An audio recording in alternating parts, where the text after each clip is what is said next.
जय श्री हरि दोस्तों, आज हम आपको बताने वाले हैं कि भगवान विष्णु कल की अवतार क्यों लेंगे और कलयुग में क्यों आएंगे और इस कलयुग में भगवान विष्णु किसका वध करेंगे। ये सारी जानकारी आपको बताएंगे। इतना ही नहीं, कल की अवतार में भगवान विष्णु कौन से अस्त्र का उपयोग करेंगे ये भी आपको हम बताएंगे। तो अगर आपको ये समझना है कि भगवान विष्णु ने कल की अवतार ले लिया है या फिर लेने वाले हैं और इस कलयुग में भगवान विष्णु किसका वध करेंगे, ये सारी जानकारी जानने के लिए आप हमारे वीडियो को अंत तक जरूर देखें। तो चलिए शुरू करते हैं।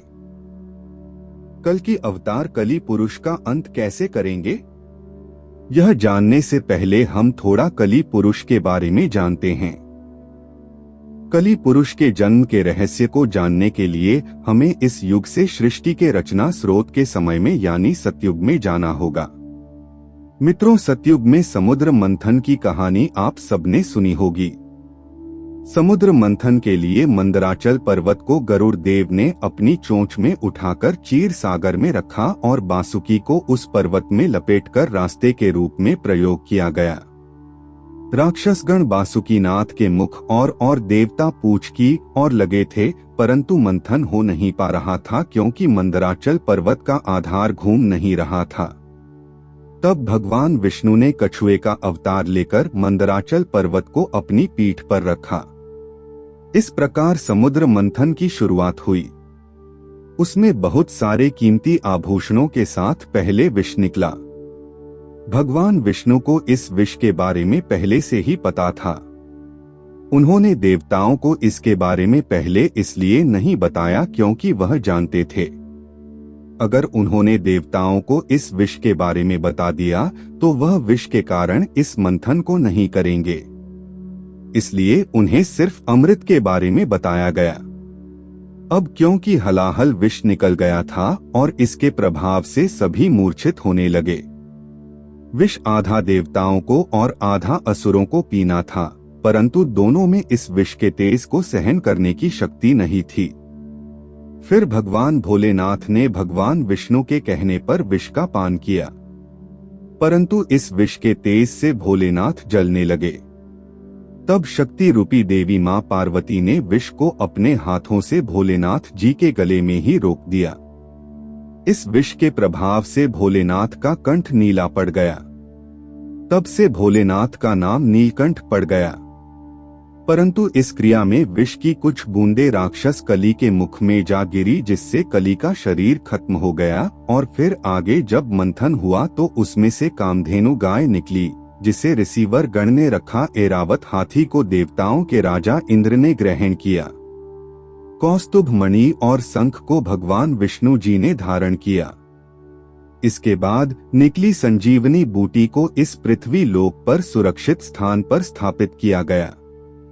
यह वही संजीवनी बूटी है जिसे रामायण काल में लक्ष्मण जी को दिया गया था। इसके बाद धन संपदा लेकर लक्ष्मी जी निकली। लक्ष्मी जी ने खुद विष्णु जी को ग्रहण कर लिया और चंद्रमा निकले तो भोलेनाथ जी ने उन्हें धारण किया। अंत में भगवान धन्वंतरी अपने हाथों में अमृत कलश लेकर निकले। इस अमृत कलश की देवता और राक्षस छीना झपटी करने लगे और इसी छीना झपटी में अमृत की कुछ बूंदें उज्जैन, नासिक, प्रयागराज में जा गिरी थी। और कहा जाता है कि हर 12 वर्ष पर फिर से वह अमृत वहां प्रकट होता है और उस वक्त वहां स्नान करने से रोग और दोष दूर हो जाते हैं। और इसी अमृत की कुछ बूंदें कली पुरुष के मुख में गिर गई, जिससे वह फिर से जीवित हो उठा, परंतु वह भौतिक रूप में न आ सका। वह बिना शरीर के जीवित हो गया और अमृत की बूंदों से अमर हो गया। कल की पुराण के अनुसार कलयुग के अंत समय में कली पुरुष अपने भौतिक रूप में वापस आ जाएगा। कली पुरुष अभी अपने भौतिक रूप में नहीं है, परंतु उसने अपनी शक्तियों से सारे मनुष्यों को अपने बस में कर रखा है। उसने अपनी शक्ति, काम, वासना, क्रोध और मोह का जाल इंसानों पर फैला रखा है और जैसे जैसे कलयुग आगे बढ़ता जाएगा उसकी माया का जाल बढ़ता जाएगा और वह अपने शरीर को पुनः प्राप्त करता जाएगा, जिससे इंसान पूरी तरह से कली के बस में हो जाएंगे और चारों ओर पाप ही पाप फैल जाएगा। और कली पुरुष को ही खत्म करने के लिए भगवान विष्णु कल की अवतार में इस कलयुग में जन्म लेंगे। तो चलिए अब जानते हैं भगवान विष्णु को कल की अवतार में कैसे देखा जाएगा और उनकी पहचान क्या होगी। सनातन धर्म में पंचदेव के साथ ही त्रिदेव का जिक्र है। वही त्रिदेव में ब्रह्मा, विष्णु और शिव शामिल है, जिनके काम आपस में बटे होने का भी जिक्र मिलता है। इसीलिए ब्रह्मा जहां सृष्टि का निर्माण करते हैं, तो वही भगवान विष्णु को संसार का पालक और भगवान शिव को संहार के देवता माना जाता है। वही हिंदू ग्रंथों के अनुसार जब जब धरती पर पाप बढ़ा है, तब तब भगवान विष्णु किसी न किसी रूप में धरती पर पापियों का विनाश करने के लिए प्रकट हुए हैं। वाम अवतार, नरसिंह अवतार, राम अवतार, कृष्ण अवतार, ये सभी बात प्रमाण है।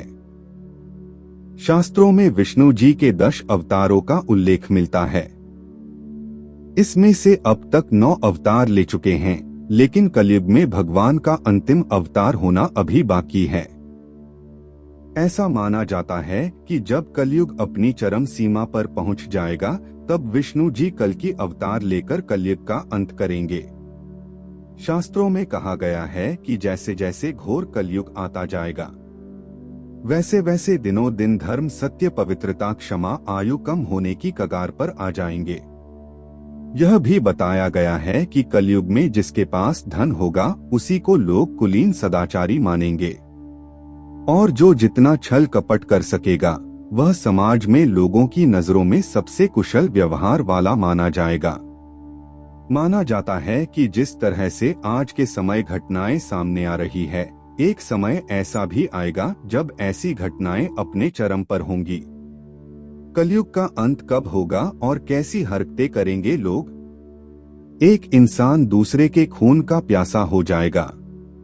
गरीब को लेकर अमीर लोगों में जलन होने लगेगी। धर्म को ना मानने वाले का बोलबाला होगा। जिस तरह से प्रजा को संभालने के लिए हमेशा एक राजा मौजूद होता है, वहां केवल अधर्मियों का राज होगा। सारे साम्राज्य में उसका राज होगा।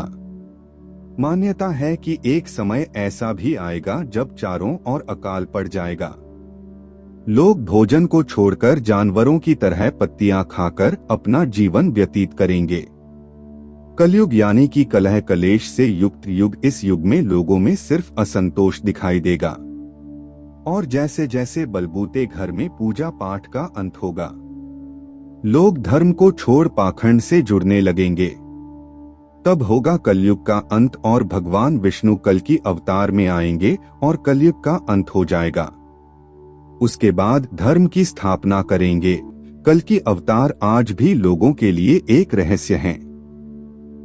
ऐसे में हर कोई जानना चाहता है कि भगवान विष्णु अपना कल की अवतार कब लेंगे और कहां लेंगे और उनका रूप कैसा होगा।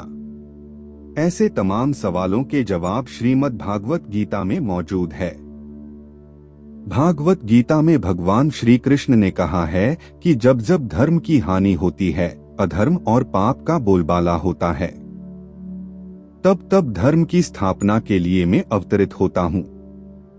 वही श्रीमद् भागवत पुराण में लिखा है कि भगवान कल की अवतार कलयुग के अंत और सतयुग के संधिकाल में होगा। शास्त्रों की माने तो प्रभु श्री राम और श्री कृष्ण का अवतार भी अपने अपने युगों के अंत में हुआ था। इसलिए जब कलयुग का अंत निकट आ जाएगा, तब भगवान कल की जन्म लेंगे। वही अग्नि पुराण के 16वें अध्याय में कल की अवतार का चित्रण तीर कमान धारण किए हुए एक घुड़सवार के रूप में किया गया है, और वे भविष्य में होंगे। कल की पुराण के अनुसार वह हाथ में चमचमाती हुई तलवार लिए हुए सफेद घोड़े पर सवार होकर युद्ध और विजय के लिए निकलेंगे। कल की अवतार के प्रकट होने का समय नजदीक आ गया है और कुछ का दावा है कि कल की अवतार हो चुका है। वर्तमान में भगवान कल्कि के नाम पर एक मंदिर बना है। लोगों का मानना है कि देवी जगत में कल्कि अवतार हो गया है।